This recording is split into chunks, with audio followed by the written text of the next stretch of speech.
দুর্নীতিটা যদি জাস্ট মনে করি যে একটা খালি টেকনিক্যাল একটা জব, যে দুর্নীতি ধরবে, জেলে দেবে, অ্যাকাউন্ট ফ্রিজ করবে, এই যথেষ্ট, সেটা না। তবে কিন্তু সেই দুর্নীতি তেমন হবে না, কারণ এটার একটা বিশেষ দিক দিতে হবে।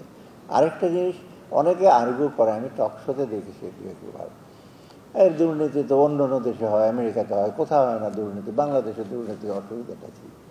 মানে আজ এই দুর্নীতি একটা